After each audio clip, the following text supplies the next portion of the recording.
할렐루야. 참 좋은 교회, 대구제일교회에서 믿음의 가정을 향한, 또 교회를 향한 하나님의 말씀을 전할 수 있게 되어서 얼마나 기쁘고 감사한지 모르겠습니다. 소망키는 오늘 선포되어진 말씀 들고 나아가는 우리 가정, 우리 사역의 자리마다 오늘의 말씀이 우리의 간증되어지고 하나님의 역사되어지는 큰 은혜의 시간 되기를 소망합니다. 성경에는 하나님의 백성을 일컫는 여러 이름들이 있습니다. 그 이름 중에 하나가 바로 그리스도인이죠. 여러분이 그리스도인이라는 이름이 어떻게 지어졌을까요? 예수님 승천하고 난 뒤에 우리 제자들 이 그룹의 정체성을 잘 드러내는 이름 한번 공모해보자 라고 해서 뽑힌 이름일까요?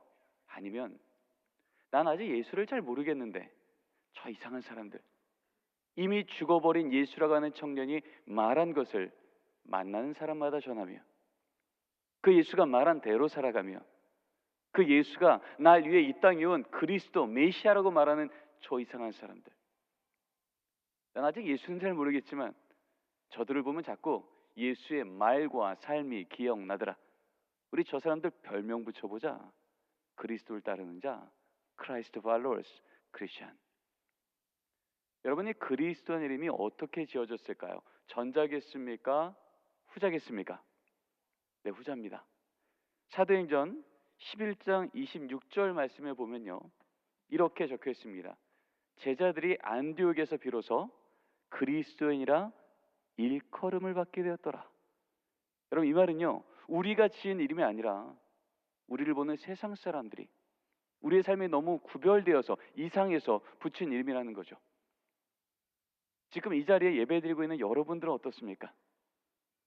아직 예수를 알지 못한 여러분의 이웃들이나 직장 동료들이나 친족들이 보면 매주 주일마다 아침이면 예배를 드리고 또 오후 예배면 또 예배를 드리고 여러분의 이런 모습을 보면 여러분, 그분들이 뭐라 그럴까요?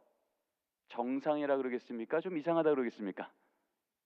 좀 이상하겠죠. 근데 우리 하나님 때문에 세상으로부터 이상하다 여김받기를 마땅히 여기며, 왜요? 세상은 알지 못하는 그 예수가 우리 안에 있기에. 그래서 마침내 이 예수 때문에 이상한 걸음을 걸어내며 그들도 그 예수를 알게 하기까지 그 걸음을 걸어내는 자들, 하나님은 그 자들을 통하여서 도대체 소망이 없어 보이는 그 나라를, 그 민족을, 그 가정을 하나님의 나라로 바꿔오신 줄 믿습니다.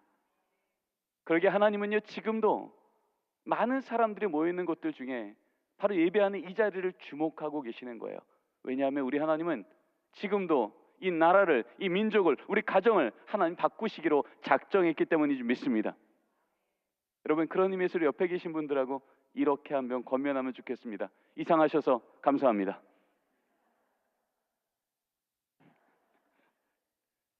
여러분, 문제는요, 하나님 때문에 이 이상하다 여김받는 자들이, 이 사람의 숫자들이 늘고 있습니까? 줄고 있습니까? 줄고 있다는 게 문제예요. 가장 최근에 발표되어진 한국 갤럽을 통해서 발표된 우리나라 예수 믿는 부모 세대 15%,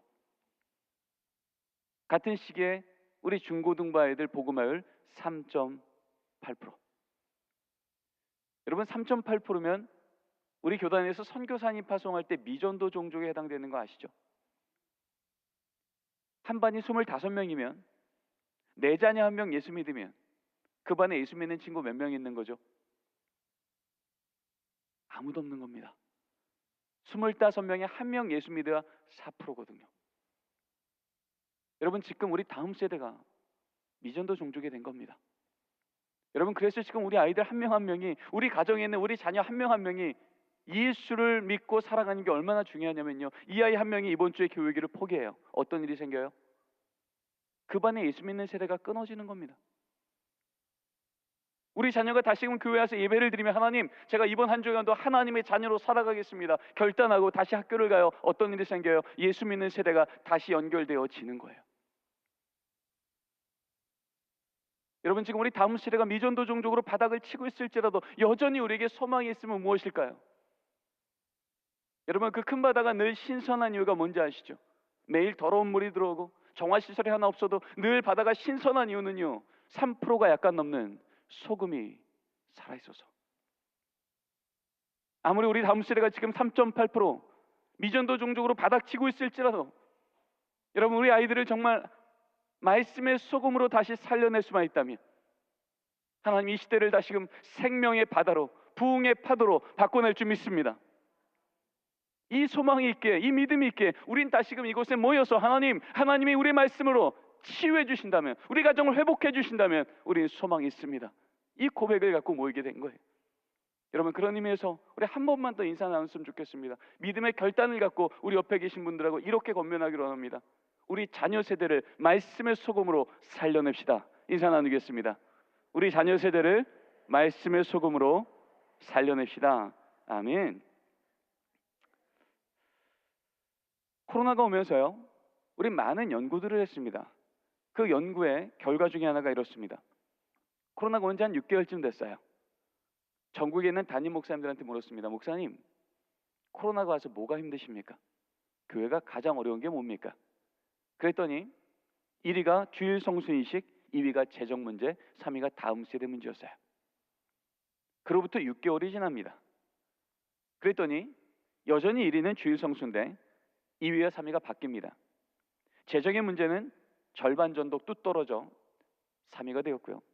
다음 세대 신앙 전세 문제는 2배가 되어 2위가 됩니다. 그리고 딱 1년 전, 이제 코로나가 거의 끝났다 싶을 정도에 다시금 물었습니다.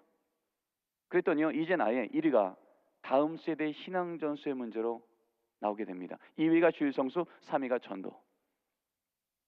한마디로요, 이제 우리 다음 세대, 우리 자녀 세대에게 신앙을 전한 이 문제는요, 교회 학교 위탁할 문제가 아니라 이제는 온 교회가 하나님 앞에 머리를 숙이고 말씀을 경청하며, 하나님, 어떻게 우리 다음 세대, 이 한국교회가 가장 큰 위기 가운데 있는 이 문제를 해결할 수 있겠습니까? 주님, 말씀하여 주시고 우리를 변화시켜 주시옵소서. 이것이 우리가 내놓아야 될 가장 긴급한 응답이 되었던 겁니다. 그래서 전국에 있는 담임 목사님들에게 이렇게 물어봤습니다. 목사님, 우리 다음 세대 신앙 전수가 가장 큰 위기라고 하는데 뭐부터 바뀌어야 우리 애들이 다시 교회로 나오겠습니까? 신앙을 갖겠습니까? 여러 가지 옵션을 줬습니다. 교재 바꿔볼까요? 시설 보완해볼까요? 재정 늘려볼까요? 다 맞습니다. 근데 다른 것과 비할 수 없는 1위가 나오게 되는데 그것은 바로 부모 세대를 향한 교육과 훈련이었어요. 왜 목사님들은, 특별히 담임 목사님은 새벽부터 저녁까지 말씀 묵상하며 하나님의 뜻을 구하는 바로 그 목사님들은 다른 이유가 아니라 우리 부모들이 말씀 앞에서 삶이 바뀌지 않으면 우리 자녀 세대가 다시 교회 오기 쉽지 않겠다라고 말했을까요? 우리 애들이 이렇게 말했거든요. 얘들아, 너희들 신앙에 가장 큰 영향을 준 요소가 뭐니? 예수 믿는 중고등부 아이들 500명을 대상으로 물었습니다. 2014년도에 물었을 때 엄마 1위 47.2, 아빠 4위 9.8. 57%에 된 애들이요, 저 부모인데요. 2년이 지납니다. 그랬더니 여전히 엄마는 1위인데요, 4위였던 아빠가 2위로 올라갑니다. 70% 된 애들이요, 저 부모입니다. 그리고 코로나 중에 다시 물었습니다. 우린 생각했죠. 코로나 중이니까, 비대면이니까, 애들이 좋아할 만한 메타버스며 게임이며 이런 게 너무 많아졌으니까 우리 애들 다시 교회 오기 쉽지 않겠다. 근데 아이들의 대답은 더 견고해집니다. 엄마 1위 54%, 아빠 2위 33%. 87% 애들이요, 내 신앙의 가장 큰 변수는 부모라고 말하더라는 거예요. 여러분, 중고등부 아이들이 이 정도면 우리 아동부는 어떨까요? 더 높겠습니까? 적겠습니까? 더 높죠. 영녀의 치부는요, 부모님이 오늘도 손잡고 교회 오지 않으면 도대체 교회 올 방법을 알 수도 없고 예배를 드릴 수도 없는 영, 유아, 유치부들이요, 절대적이겠죠. 그래서 궁금해졌습니다. 이럴 때 우리 다음 세대의 신앙의 문제가 어떤 문제가 아니라 부모의 영향력이 가장 크다고 한다면 이 시대 예수 믿는 부모는 우리 애들을 어떻게 양육하고 있을까? 이 역시 코로나 중에 물었습니다. 1,500명의 기독 부모를 대상으로 물었죠. 참고로 여기에 참여했던 1,500명은요, 코로나 중에도 내 자녀를 유치부에서 고등부까지 보내기를 포기치 않았던 부모들이에요. 그러니까 어느 교회를 봐도 가장 모범적이고 열정적이라고 생각했던 그 부모들만 대상으로 물어본 거예요. 부모님, 우리 자녀를 양육함에 있어서 4가지 정도의 중요한 교육의 영역이 있습니다. 인성, 지성, 진로, 신앙. 혹시 부모님은 어떤 교육을 가장 우선적으로 하십니까? 여러분, 이쯤 되면 당연히 뭐가 1위로 나와야 될까요? 당연히 신앙이죠. 그런데 결과는 충격적으로 나옵니다.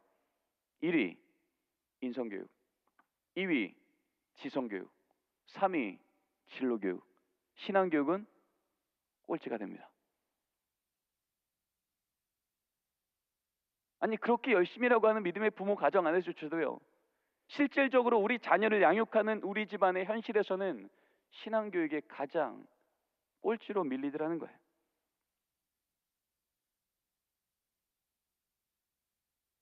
저는 장신대 교수로 오기 전에 현장에 있는 로컬 처치의 교육총괄 목사로 섬겼습니다. 그러면서 입버릇처럼 물었던 게 이거죠. 집사님, 권사님, 안수집사님, 장로님, 그리고 목사님, 개인적으로 회심하셨죠? 근데 혹시 부모로도 회심하셨습니까? 내 자녀의 성적의 문제 앞에서도, 내 자녀에게 대학의 문제 앞에서도, 내 자녀의 결혼과 취직의 문제 앞에서도 정말 예수가 주인 되어야 된다고 말하고 계십니까? 여러분, 2000년 전부터 신약 성경에 나와 있는 그 초대교회 때부터 복음서와 사도행전에 반복해서 말하고 있는 우리 그리스도인의 별명은요, 저들은 부활의 증인이라. 여러분, 증인이란 이 단어, 마르투스란 단어는요, 순교자를 뜻하는 단어 마틀이란 단어와 어원이 똑같은 단어예요. 한마디로 2000년 전부터 우린 누구냐? 내 인생 중에 예수가 주인인데 예수보다 다른 것이 주인 삼으려고 할 때 목숨 걸었다는 겁니다. 내 자녀 인생 가운데 예수가 주인 되어야 되는데 예수보다 더 높은 것들이 그들을 우상 삼기 시작하려고 할 때 목숨 걸어 예수의 이름을 전했던 자가 우리 그리스도였다는 거예요. 여러분, 지금 우리가 목숨 걸어 15% 예수 믿는 부모 세대가 목숨 걸어 전하고 있는 이름이 예수의 이름 맞습니까? 여러분, 우리나라 최대 종교가 뭐죠? 대학교죠.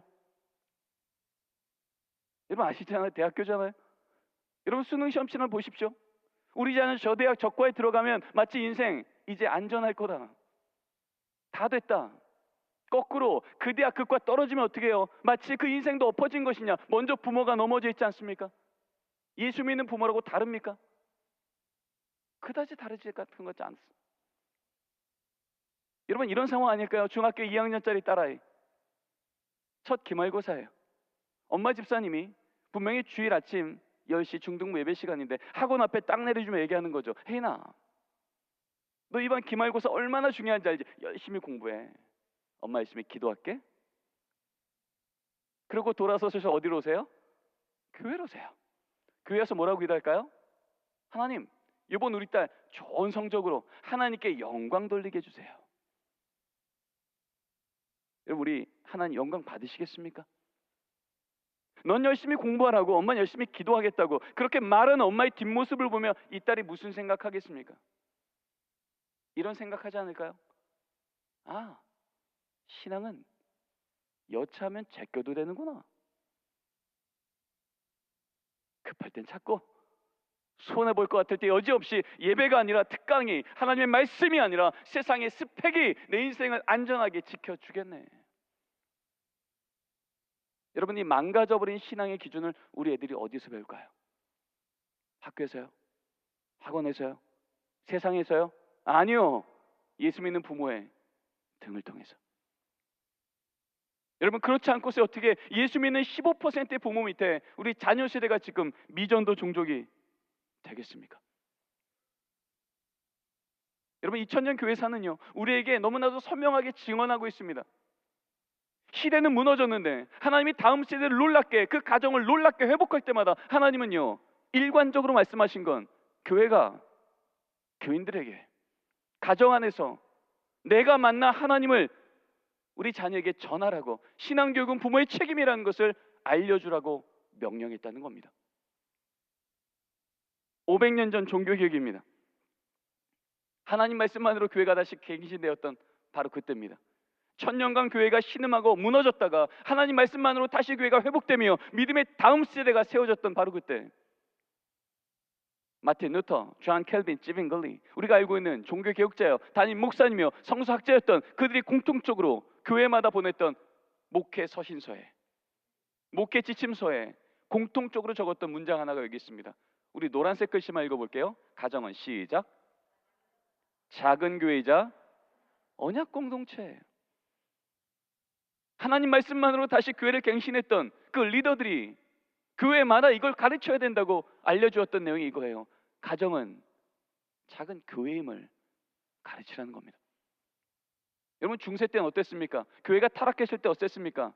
이렇게 알고 있었죠. 기도요? 교회 가서 하는 거죠. 말씀이요? 교회 가서 듣는 거죠. 예배요? 교회 가서 드리는 거죠. 집이요? 그냥 사는 거죠.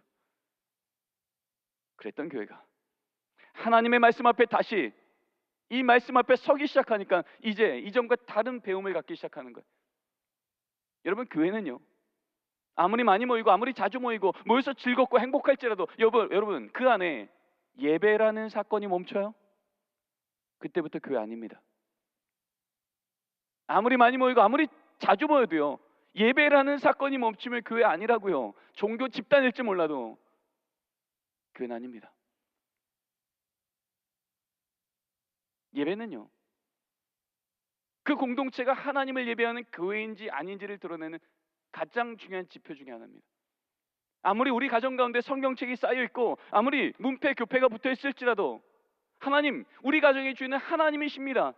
이 공적 선언이 매일이건 일주일에 한 번이건 심지어 2주에 한 번이건 정기적으로 선포되지 않으면요, 예수 믿는 가정 아니라는 거예요. 언약 공동체요. 예수 믿는 가정은 같은 혈연 공동체만이 아니라는 거예요. 같은 피만 공유되어진 공동체가 아니라 같은 그리스도의 보혈의 피에 대한 고백이요. 부모가 고백하는 신앙의 고백이 우리 자녀들의 고백과 동일하게 선포되어지는 가정. 그래서 1522년도 마틴 루터요, 종교개혁의 그 초창기 때, 그 바쁜 시절 때 마틴 루터는 책 한 권을 발간하며 서문에 이렇게 적습니다. 예수 믿는 가정마다 부모들은 설교자입니다. 존 켈빈은 이렇게 얘기합니다. 예수 믿는 가정마다 부모가 자녀에게 하나님의 말씀을 전하는 것은 어떤 사람에게 전해야 될 영적 구원보다 우선적인 책임이다. 이게 하나님 말씀만으로 교회를 다시 갱신했던 리더들의 공통적인 선언이었던 거예요. 100년이 지납니다. 청교도 시대죠. 이때는 아예 교회와 총회에서 가정 예배를 엄격하게 지도하기 시작합니다. 화면 한번 띄워주시겠습니까? 네. 자, 여기 밑에 있는 작은 큰 타원평 한번 읽어보겠습니다. 가정 예배를 시행. 시작. 먼저는 사적으로 권면하고, 둘째는 당회가 책망하며, 셋째는 수찬 정직까지 명하는 것으로 한다. 여러분, 청교도 시대 때는요, 아예 이 가정 예배, 가정 안에서 부모와 자녀가 말씀을 읽고 예배하는 장면을요, 이제는 헌법 7위서에 적기 시작합니다. 그리고 거기에 어떻게 문장이 나오냐면, 목사님들 주일 예배 드리려고 교인이 모이면 이것부터 질문하십시오. 예배 드리기 전에요. 지난 한 주간 가정 예배를 게을리했던 부모님들 그 자리에서 일어나세요. 일어나겠죠? 그러면요, 그렇게 일어난 부모님들은 그날 서서 예배드리길 명하십시오. 그리고 나서 그렇게 서서 예배드린 것을 한 주, 2주가 아니라 반복해서 드리는 가정은 그 다음부터 나온 문장이 저 문장이에요. 먼저는 사적으로 권면하고, 그래도 안 바뀌면 당회가 소환해서 불러서 확인하고, 그래도 안 바뀌면 수찬정기요. 여러분, 수찬정기가 뭡니까? 성만찬 주지 말라는 거예요. 여러분, 그때는 매주 성만찬을 집례했잖아요. 그래서 성만찬 받는다는 것은 무엇을 의미하냐면요, 우리 교회 교인이라는 공적 선언이에요. 그 당시에는 성만찬 받으려면 토큰을 받았어야 되거든요. 이거 주지 말라는 겁니다. 어떤 잘못을 해도 그것 때문에 우리 교회 교인이요, 아니요 라고 말할 수 없지만 적어도 우리 자녀 세대 신앙이 끊어지게 하거나 자녀 세대 신앙이 흔들리게 하는 가정 예배를 멈춰요? 그거 회복할 때까지 우리 교회 교인일 수 없다는 거예요. 여러분, 이 믿음 하나 지키려고 그 시대가 무너져 있어. 이제 조상으로부터 받았던 땅 다 내려놓고 이제 배 하나 타고 신대륙을 건너갑니다. 그래서 세워진 나라가 미국이고 세워진 교회가 미국 교회입니다. 그래서 그 미국 교회를 18세기, 19세기 때 1차, 2차, 3차 대각성 운동을 통하여서 이제 하나님께서 그 나라를 갱신합니다. 복을 주십니다. 3차 대각성 운동 끝날 때 하나님, 제게 주신 이 큰 은혜 어떻게 해야 됩니까? 라고 할 때 그래, 저 조선 땅 가서 복음 전해. 여러분, 그래서 그 하나님 말씀 들고 이 땅에 오셨던 분, 139년 전 복음 들고 왔던 호레이스 언더우드, 아펜젤러, 베어드 선교사님, 여러분, 이런 분들이 바로 그 하나님의 말씀과 전통 가운데 이 신앙 지키려고 복음 들고 오셨던 거예요. 그래서 우리나라는요, 선교 초기 때부터 예수 믿는다는 것은 어떻게 사는 것인지를 잘 배웠던 나라입니다. 1918년도 우리나라 최초의 성경 잡지가 나와요. 놀랍게도 1권 1페이지 첫 번째 페이지에 이렇게 나옵니다. 같이 한번 읽겠습니다. 가정예배는 시작.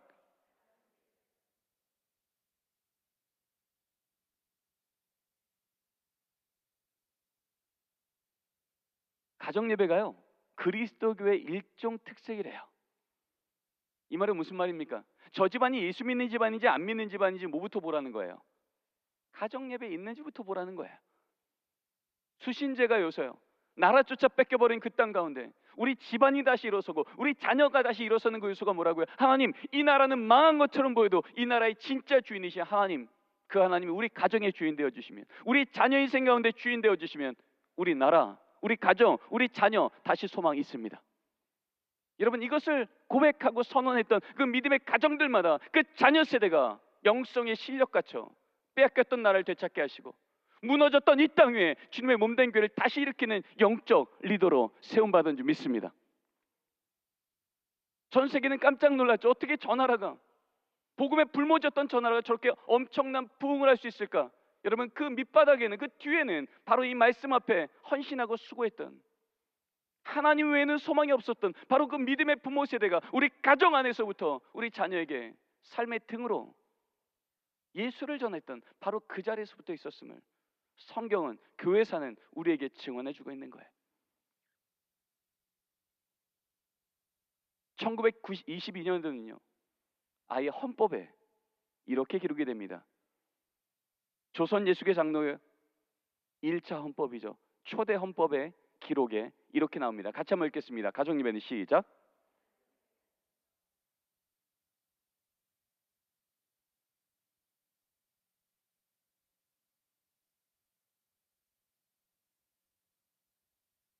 여러분, 헌법입니다. 여러분, 헌법은요 선택사항이 아닌 거예요. 적어도 우리 교회가 조선 예수교 장로교에 속한 교회라면, 우리로 치면 예장통합책에 속한 교회라면, 적어도 우리 가정 가운데 예수 믿는 부모 세대가 한 명이라도 세워져 있다면 그 가정은 집안마다 가급적 힘쓸지니도 아니에요. 반드시 힘쓸지니. 여러분, 이것이 어디를 봐도 소망이 없었던 그 시대 가운데 하나님께서 우리 가정을 하나님의 든든히 붙드시는 가정이 되게 하시고 이 나라 민족을 다시금 소망 갖게 하시는 하나님의 일하시는 법칙이 되었다는 거예요. 여러분, 이 관점을 가지고 오늘 주신 말씀을 우리 같이 보기로 합니다. 같이 한번 읽겠습니다. 시작.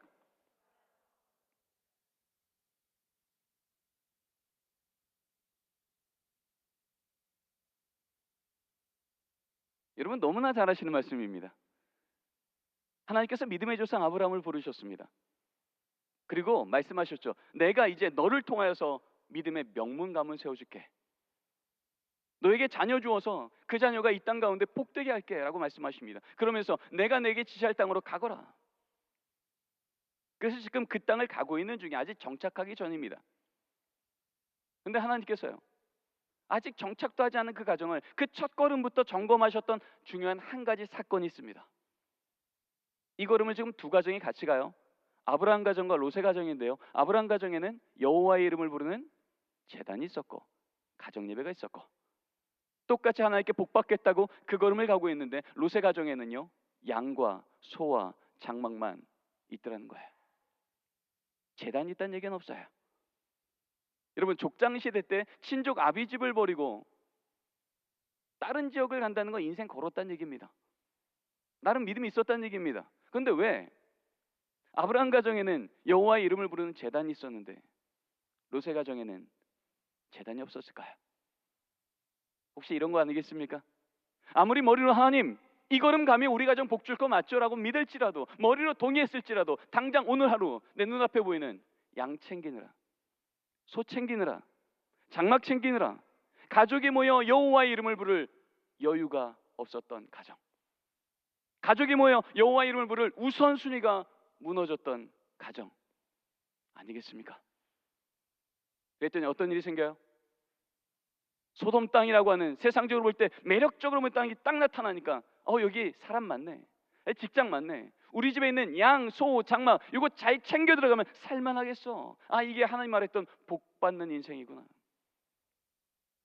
하나님 없이 복처럼 보이는 것 쫓아 들어가다가 망할 또 속으로 들어간 롯의 가정과 걷는 걸음마다 멈춰 하나님 여기까지도 하나님의 은혜였습니다. 제단을 쌓고 예배를 드리며 하나님 앞으로도 우리 가정을 인도하여 주시옵소서. 그랬더니 여러분, 이 가정이 가나안 땅 들어가자마자 어땠습니까? 처음부터 적과 꿀이는 땅이었습니까? 아니면 기근이 있었습니까? 기근이었잖아요.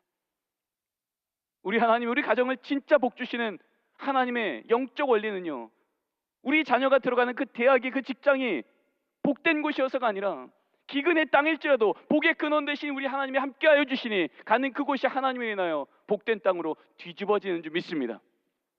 왜요? 바로 그 재정을, 바로 그 건강을, 그 상황을 홀로 공급하시는 하나님이 우리와 동행하여 주실 때 하나님 우리를 그렇게 복의 가정으로 바꿔주신 줄 믿습니다. 성경을 봐도, 교회사를 봐도, 그리고 지금 다음 세대가 미전도 종족이 되어버린 이 시대적 상황을 봐도 여러분, 가정예배는요 더 이상 선택사항이 아니라 순종사항입니다. 시대 때문에 우리가 해야 될 어떤 대안이 아니었고요, 원래 성경적 원 아니었습니다. 성경에 얼마나 많은 가정예배에 대한 명령이 있습니까? 영적 원리로 치자면 에덴 동산 때부터 오직 주의 말씀만으로 선과 악을 구별하는, 보암직도 하고 먹음직도 할지라도 그것보다 하나님의 말씀을 먼저 우선으로 두어 건드리지 않는 그 영적인 그 나무를 지키는 것. 여러분, 선악과 사건 하나 무너뜨릴 때는 어떻게 돼요? 에덴 동산의 그 풍성함을 다 잃어버리잖아요. 오직 우리 가정 가운데 하나님 말씀만이 모든 결정과 모든 걸음의 주인 되심을 고백하는 정기적인 그 자리요. 노아요, 아브라함이요, 이삭이요, 다윗이요, 솔로몬이요, 느헤미야요, 에스라요, 그리고 신약 성경에 적혀있는 그 많은 믿음의 가정들마다 반드시 지켜야 된다고 말했던 그 영적인 의례들이요, 모두 가정 예배를 말하고 있습니다. 여러분, 그럼에도 불구하고 가정 예배를 이제 지켜야 될 것 같습니다라고 말할 때마다 목사님, 딴 건 몰라도 우리 집은요 요거 해결되기 전까지 힘듭니다 라고 말하는 분들이 계세요. 여러분 기억하십시오. 우리 하나님 하지 못할 걸 명령하시는 분이 아니라 할 수 있도록 도우시는 분이신 줄 믿습니다. 그래서 안 될 것 같은데 하나님이 하라 명령하시니 한번 해볼게요 라고 해서 걸어갈 때 그 걸림돌처럼 보였던 그것을 디딤돌로 뒤집어 놓으시는 역전의 하나님, 우리 하나님 그 살아있는 하나님이 되실 줄 믿습니다. 오늘도 우리를 이 자리에 모으심은 우리에게 숙제 주기 위함이 아니라 우리에게 언약 주셔서 우리 가정의 수준만큼이 아니라 우리 가정을 향한 하나님의 계획만큼 진정한 치유와 회복과 하나님의 영광이 언제나 드러나고 고백되어지는 그 가정 만드시고자 하는 하나님의 은혜가 이곳에 부어지고 있는 줄 믿습니다. 여러분, 가정 예배는요 시대마다 교단마다 정의도 달랐고 형식도 달랐어요. 근데 그것을 다 모으고 모았더니요 한 문장 남습니다. 우리 같이 큰 따옴표만 읽어보겠습니다. 시작. 가족이 함께 하나님을 기억하고 감사하는 것. 여러분, 어렵지 않으시죠? 세 단어만 기억하시면 됩니다. 가족이 모이고요, 하나님 기억하고요, 감사하시면 됩니다. 이것이 성경을 통하여, 교회사를 통하여 하나님께서 그 가정 내가 내 나라 만들겠다고, 작은 교회 세우겠다고, 온전하게 회복하겠다고 말씀하신 하나님의 말씀이었던 거예요. 자, 오늘 주신 말씀을 기준으로 그러면 이 세 가지, 가족이 모여 하나님을 기억하고 감사한다는 건 어떻게 하는 것일까? 우리 함께 확인하길 원하는데요. 자, 첫 번째 원리부터 읽어보겠습니다. 같이 한번 읽겠습니다. 시작. 가정 예배는 형식이 아니라 사건입니다. 여러분, 가정 예배 드리세요 그러면요, 많은 분들이 우리 대구제일교회 주일 오전 예배 경건과 형식을 축소판으로 우리 집에 구현하시려고 그러세요. 여러분, 그렇게 드려도 얼마나 좋은 가정 예배입니까?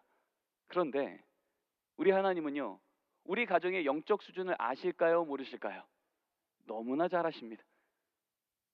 우리 하나님은요, 그 형식을 꼭 갖추면 예배를 받지 않으시고요, 아까 우리가 알려주셨던 방법, 가족이 모여 하나님을 기억하고 감사하는 사건을 우리 가정의 예배로 받아주신 줄 믿습니다.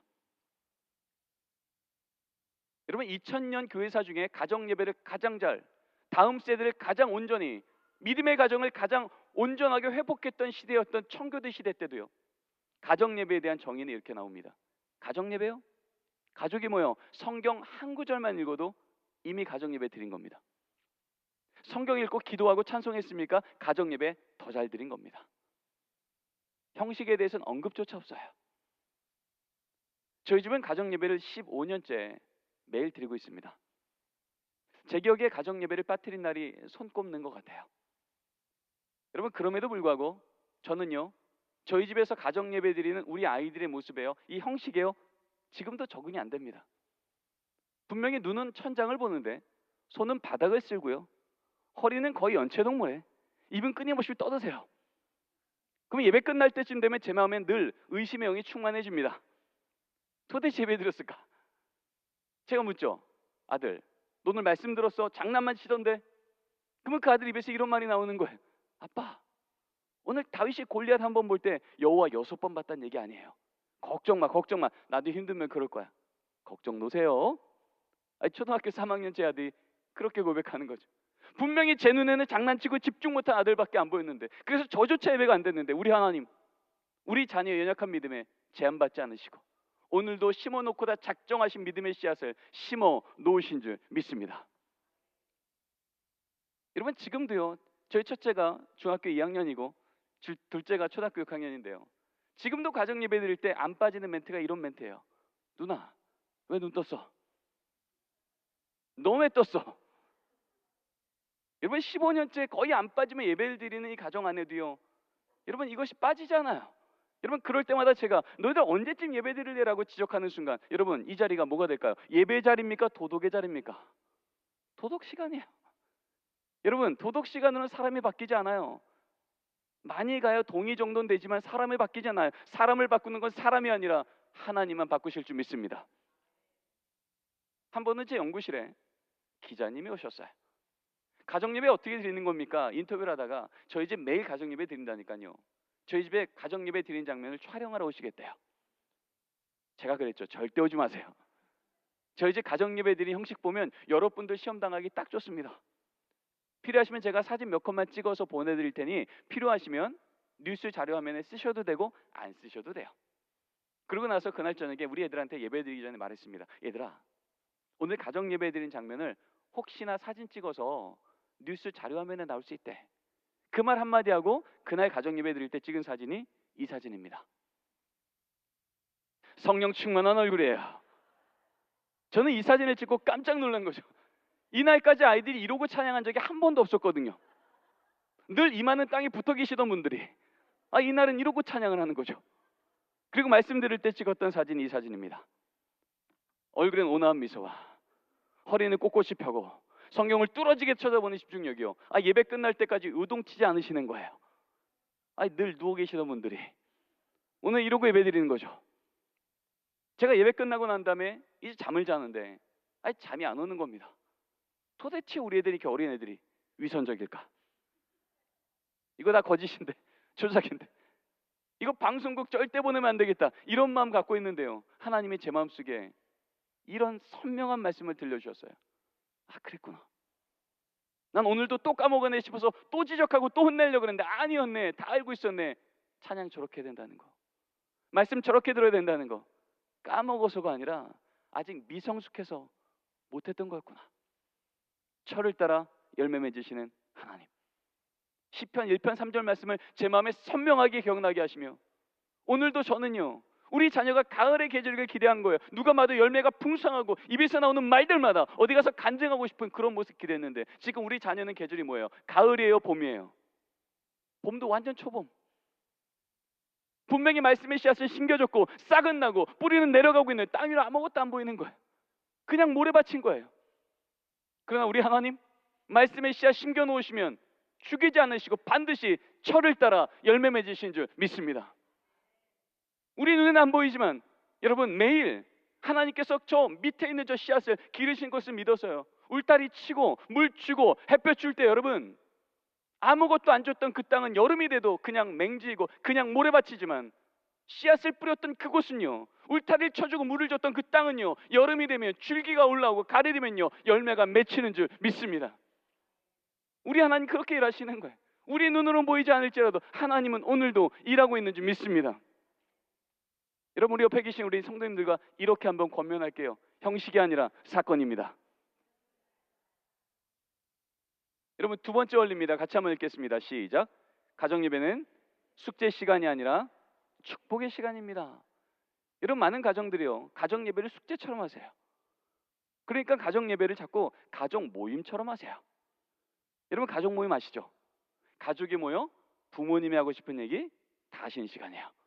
근데 성경책 펴구하시더라고요. 데살로니가전서 5장 16절 항상 기뻐하라. 읽고 나서 아버지가 얘기합니다. 아들 얼굴 펴. 얼굴 기뻐하라. 얼굴 펴. 여러분 이때 이 아들이 무슨 생각해요? 아빠도 인상 쓰면서 나보고 얼굴 펴. 분명히 말씀을 읽었는데요 은혜는 느껴지지 않고 부족 불편한 지적만 오가는 거죠. 어머님이 또 기도합니다. 하나님 요번 우리 딸 기말고사 10등만 노리게 하시고 아들 게임 좀 그만하게 하시고 엄마한테 그만 대들게 하시고 그 만나지 말 걔 좀 그만 만나게 하시고. 여러분 이 기도가 딱 선포되는 순간 이 기도가 자녀에게 뭘로 들려요? 기도일까요? 잔소리일까요? 잘하시네요. 여러분 우리 자녀들은 지적으로 변하지 않아요. 언제 변해요? 감동받을 때 변해요. 언제 감동받아요? 내가 기대한 것 이상의 희생이, 내가 기대한 것 이상의 인내가, 내가 기대한 것 이상의 사랑이 내게 부어지는 걸 하는 저 대상이 나를 감동시키는 거예요. 여러분 그래서 십자가는 우리를 감동시키는 줄 믿습니다. 도대체 이해가 되지 않는데 내 지식을 뛰어넘은 그 사랑과 인내와 희생이 나를 부어진 걸 내가 믿는 순간 십자가가 나를 뒤집어 놓는 거예요. 여러분 우리 자녀가 어디서 변할까요? 우리 가정이 어디서 다시 회복할 수 있을까요? 사람의 말로 되지 않습니다. 하나님의 말씀만이 우리 가정을 다시 온전히 회복하는 줄 믿습니다. 그렇다면 적어도 이 시간이 가족 모임이 아니라 가정 예배 시간이라면 말씀이 있는 아버지도 하나님 앞에 아들이고요 기도하는 어머님도 하나님 앞에 딸이고요 아들도 아들 딸도 딸이에요. 온 가족이 하나님 앞에 자녀로 서는 시간이에요. 그러면 오직 우리 가정의 가장 되신 하나님 아버지만 말씀하시는 거예요. 그러면 똑같은 말씀 읽고도 어떻게 바뀔까요? 항상 기뻐하라 읽고 나서 아버지가 아들한테 얘기합니다. 아들 항상 기뻐하라는 말씀을 내가 듣고 나니 네가 건강한 것만으로도 네가 믿음 지키고 있는 것만으로도 기뻐하지 못했던 아빠가 부끄럽구나. 아빠가 항상 기뻐할 수 있도록 노력해야겠다. 넌 어떠니? 여러분 이때 이 아들이 무슨 생각할까요? 오 고수인데 그러겠습니까? 아니죠. 괜찮네. 도대체 안 바뀔 것 같은 아버지가 성경 한 구절 앞에서 바뀌시네. 나도 내 인생 좀 바뀌었으면 좋겠는데 나도 우리 아버지처럼 말씀 한 구절 제대로 만나 내 인생 좀 바뀌었으면 좋겠다. 어머님이 또 기도합니다. 하나님 오늘 우리 집에 또 어려운 일이 생겼습니다. 이 어려운 일이 생긴 걸 아심에도 불구하고 오늘 기뻐하라 말씀하셨사오니 오늘 어려운 일이 생긴 이 사건이 간증거리 되는 그날까지 이 여종의 입술에 파수꾼 세워주시고 그 걸음 인도하시는 동안 주님의 손 꼭 붙들 수 있도록 이 여종의 손에 믿음의 힘을 더하여 주시옵소서. 여러분 이 기도 소리 듣고 이 딸이 무슨 생각할까요?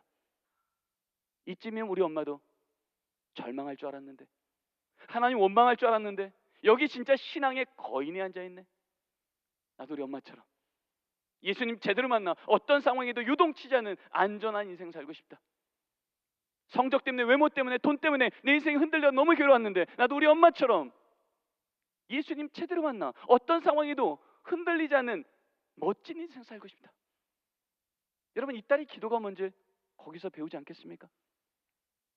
여러분, 적어도 이 자리에 있는 우리 부모님들은요, 조부모님들은요, 우리 자녀 세대, 손주 세대가 힘든 걸음을 갈 때마다, 어려운 시험이 있을 때마다 새벽기도 나와 무릎 꿇어 기도하며 금요 철학 기도하며, 하나님 언약대로 주님 붙들어 주십시오. 우리가 믿음 갖고 가겠사오니 하나님 사심의 증거를 우리 자녀 인생을 통해 드러내 주십시오. 우린 기도하잖아요. 근데 문제는 뭐예요? 그렇게 새벽기도 간절히 기도하고 집으로 돌아와 아침밥 먹을 때 우리 뭐라 그래요?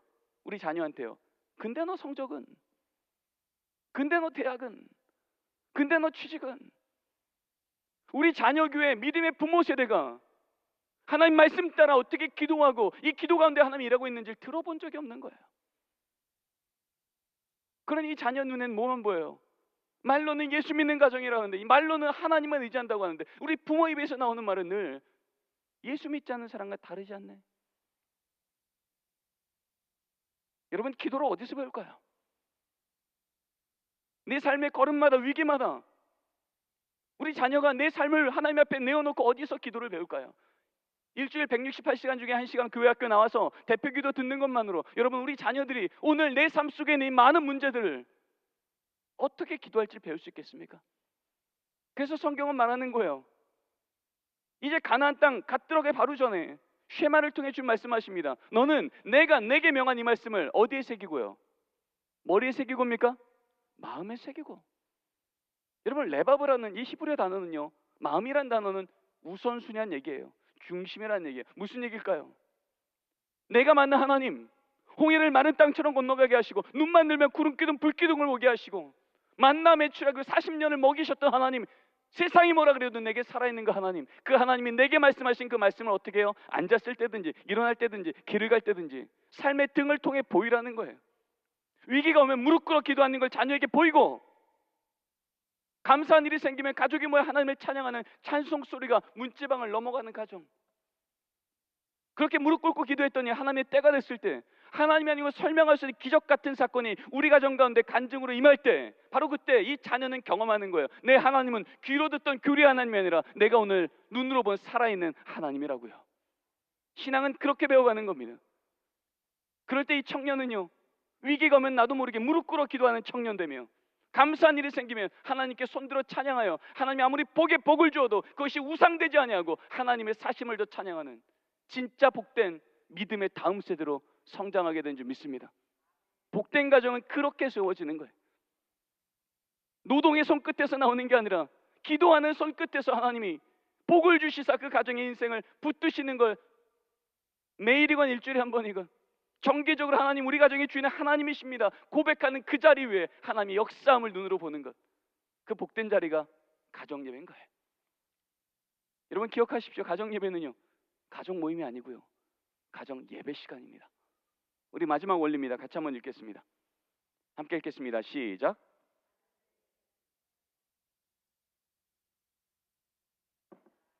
여러분, 정말 중요한 건요, 시간 내는 거예요. 어떤 집안도 시간 없다고 몇 끼째 밥을 굶진 않아요. 왜요? 밥 안 먹으면 하루를 못 사니까. 여러분, 육의 양식도 안 먹으면 하루를 못 사는데, 믿음의 가정, 믿음의 자녀가 영의 양식인 하나님의 말씀을 시간 없다고 몇 개째 안 먹여요? 아니 며칠째 안 먹여요? 그러면서 우리 자녀만큼은 세상 속에서 구별되어서 세상을 거슬러 올라갈 믿음의 능력이 그 안에 임하게 해달라고 기도하십니까? 성경은 주의 말씀은 내 발의 등이요 내 길의 빛이라고 말했건만, 여러분 3.8%면 우리 자녀 한 명 빼고 예수 믿는 친구가 아무도 없는 거예요. 내 자녀가 말씀 듣고 오늘도 학교 가지 않으면, 학교 가서 월요일부터 토요일까지 학교건 학원이건 어둠 속에, 영적 어둠 속에 세상 따라갈 수밖에 없는 상황인 거예요.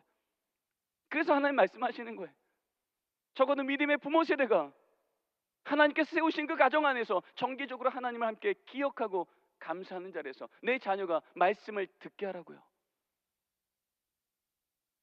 저는 공부 때문에 한 8년 정도 미국에 있었습니다. 벌써 20년 전 얘기지만 대학부 청년부를 지도했습니다. 부모를 내 눈으로 본 지가 벌써 5년째 6년째 떨어져 있는 그 대학생들, 청년들. 그럼에도 불구하고 수요일 목요일 금요일 되면 꽤 많은 아이들의 부모들이 연락을 하는 거예요. 전화를 통해서, 문자를 통해서, 이메일을 통해서, 딸아 이번 주 뭐 기도해 줄까? 아들 이번 주 아버님 많이 편찮으셨어. 토요일 저녁 7시 알지? 우리 가정 예배 시간 단 5분이라도 같이 기도하자. 저 지구 반대편에 있는 부모와 청년인데도요, 같은 시간에 같은 하나님께 같은 기도 제목으로 같은 믿음 갖고, 하나님, 우리 가정의 주인은 하나님이셔서 하나님, 오늘도 이 어려움의 사건은 하나님이 역사하는 현장이 될 줄 믿습니다. 이 고백을 함께 하는 거예요. 그러다가 때가 됐을 때 그 기도를 하나님께서 들어주셔서 간증이 되기 시작하면, 그 순간 이 간증은 부모만의 간증이 아니라 함께 기도한 이 자녀의, 이 청년의 간증이 되어지는 거예요. 그렇게 하나님 우리 자녀를 붙드시는 거예요. 부모는 우리 자녀가 군대 가 있는 동안, 유학 가 있는 동안, 딴 도시 가 있는 동안 우리는 함께 있을 수 없지만 함께 계신 하나님이 늘 그와 함께 하고 있음을 어떻게 알아요? 가족이 같은 장소에 모일지 몰라도 같은 시간에 정기적으로 하나님, 우리 가정의 주인은 하나님이십니다 고백하는 그 고백의 믿음 위에 우리 하나님은 그렇게 우리 가정을 다시 회복해 주시는 줄 믿습니다. 어떨 때는 가정 예배 시간에 모두 차 안에 있을 때도 있어요.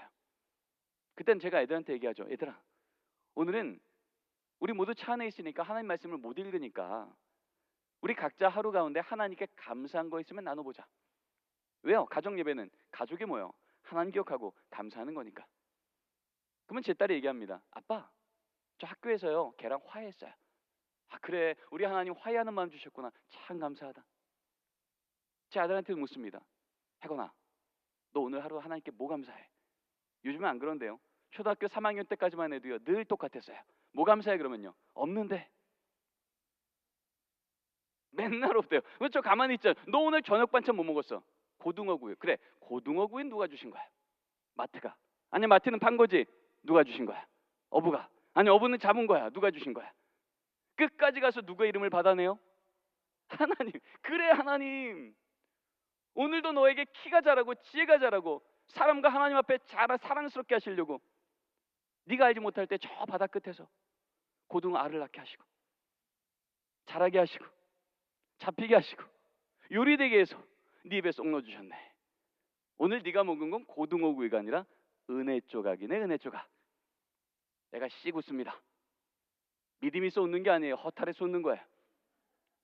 근데 여러분, 이 아이는 이 은혜 쪽에 말할 믿음도 없고요, 고백도 없고 아무것도 없어요. 근데 뭘 할 수 있어요? 그렇게 고백하는 부모의 말을 들을 수는 있어요.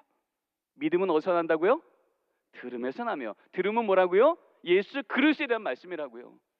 세상 어디를 가도 하나님 말씀 들을 수 없는데, 여러분 적어도 정기적인 예배 자리 안에서 우리 자녀는요 반찬 하나를 봐도 하나님의 은혜 쪽에 말하는 그리스도에 대한 고백의 소리를 듣는 거예요. 그때 이 자녀는요 그렇게 들음이 반복되면서, 아, 세상 가운데 우연은 없구나, 하나님의 예비하심과 동행하심이 있구나, 하나님 안에서 우리 가정은 안전하구나, 이것이 우리 자녀의 심령 가운데 믿음으로 매일 쌓이게 되는 줄 믿습니다. 그렇게 하나님이 일해 가시는 거예요. 여러분, 오늘 말씀을 정리하기 원합니다. 지금 이 시대가 우리 아이들을 제자화 삼고 있습니다. 우리 가정을 제자화 삼고 있습니다. 핸드폰 통해서, 인터넷 통해서, 게임 통해서, 음란 문화, 폭력 문화, 경쟁 문화, 이기심 문화, 이렇게 안 살면 손해볼 거라고, 이렇게 안 쫓아오면 밀려날 거라고 아이들을 위협합니다. 우리 자녀 세대, 청년 세대를 위협합니다. 아니 우리 부모 세대까지도요. 그러다 보면 우리 앞에 뭐가 맞이합니까? 대학이라는 골리앗이 턱턱턱, 재정이라는 골리앗이, 관계라는 골리앗이, 너무나 많은 골리앗들이 턱턱턱 다가섭니다. 그럴 때마다 여러분, 세상은 말합니다. 여기 조금 더 큰 돌멩이 있다고, 조금 더 큰 스펙이 있다고, 사울의 칼이 있다고, 사울의 갑옷이 있다고, 요거 들고 가면 이길 만할 거라고. 여러분, 세상 만만치 않습니다. 우리의 노동으로, 우리 지혜로, 우리 최선을 다해서 하지만 여러분, 우리가 승리를 보장받을 수가 없습니다. 그런데 우리 알고 있죠? 다윗이 골리앗을 쓰러뜨릴 때 여러분, 진짜 다윗의 무기는요 손에서 나갔던 돌멩이가 아니라 입에서 나갔던 믿음의 고백인 줄 믿습니다. 너는 칼과 창과 단창으로 내게 오니와 난 내가 모욕하는 만군의 여호와 이스라엘 군대 하나님의 이름으로 내게 가노라. 여러분, 진짜 우리가 우리 가정을 치유하며 우리 자녀를 회복할 진짜 무기는요 우리 자녀 손에 더 큰 돌멩이, 더 큰 스펙이 아니라요, 아무리 작은 돌멩이일지라도 골리앗보다 능히 크신 하나님이 우리와 함께 하시면 골리앗은 쓰러진다는 믿음의 돌멩이를 쥐어줘야 될 줄 믿습니다. 여러분, 이 돌멩이는 어쩌다 우연히 세워지는 게 아니라 하나님 말씀 따라 순종할 때 어떻게 해요? 가족이 모여 하나님이 기억하고 감사하는 예배 제단을 쌓으라고 말씀하신 그 하나님 말씀 앞에 순종할 때 하나님은 언약대로 우리 가정 가운데 하나님의 회복의 손길을 오늘부터 다시 일하기 시작하는 줄 믿습니다. 우린 기억합니다. 이스라엘 백성들이 모여서 하나님이 여기까지 우리를 도우셨다 고백했던 에베네셀의 돌이요, 그 말씀이 나오자마자 성경은 선언합니다. 그날부로 여호와의 손이 블레셋으로부터 이스라엘을 막아주시며 그들에게 함부로 빼앗겼던 땅을 회복하게 도와주시며 그 땅 위에 여호와의 평화가 임하기 시작했더라. 여러분, 우리 가정이 믿음의 공동체가 모여서 이번 한 주간도 하나님께서 우리 가운데 이 일을 행하셨다고 가족이 모여 하나님 기억하고 감사할 때요, 여러분, 그날부로 여호와의 손이 우리 가정을 보호하여 주시며 우리 자녀의 삶을 보호하여 주시며 세상에 함부로 빼앗겼던 믿음의 땅, 재정의 땅, 관계의 땅, 모든 땅들을 회복하게 도와주시며 우리 가정에 하나님의 평강, 에이렌의 샬롬을 더하여 주실 줄 믿습니다. 여러분, 우리 가정을 만드신 분이 우리 가정을 치유하신 줄 믿습니다. 치유하신 하나님께서 말씀하신 우리 가정을 치유하시는 가장 우선적인 방법, 매일이건 일주일에 한 번이건 우리 가정에 예배를 세우는 겁니다. 사람의 말로 설득하지 못하고 사람의 노동으로 회복하지 못하는 그것을 하나님이 행하실 것을 그 믿음의 손을 들어 고백하는 자리에서 우리 하나님, 우리 가정에 하나님 나라를 세우시며 하나님께서 주인 되셨을 때 일어나는 놀라운 회복과 치유를 우리로 눈으로 예배 드릴 때마다, 고백을 할 때마다 하나님께서 행하시는 걸 눈으로 보게 하실 줄 믿습니다. 기도하시겠습니다. 주님, 감사합니다. 주님께서 만드신 가정이니 주님께서 온전히 치유하실 줄 믿습니다. 가족이 모여 여호와의 이름을 기억하고 감사하는 이 사건, 가정 예배는 선택의 사항이 아니라 하나님께서 우리에게 말씀하신 명령인 것을, 아니 하나님께서 그렇게 행하시겠다고 말씀하신 하나님의 계획인 것을 우리가 듣게 하셨사오니 주님, 우리 가정의 수준만큼이 아니라 우리 가정을 향한 계획만큼 그렇게 우리의 마음을, 결단을 움직이셔서 일주일에 한 번이건 심지어 2주에 한 번이건 하나님이 정기적으로 우리 가정이 하나님의 주인 되심을 선포하는 가정 되게 하사 우리 가정의 치유가 하나님의 예배로부터 시작됨을 보게 하여 주시옵소서. 감사하며 예수님의 이름으로 기도드립니다.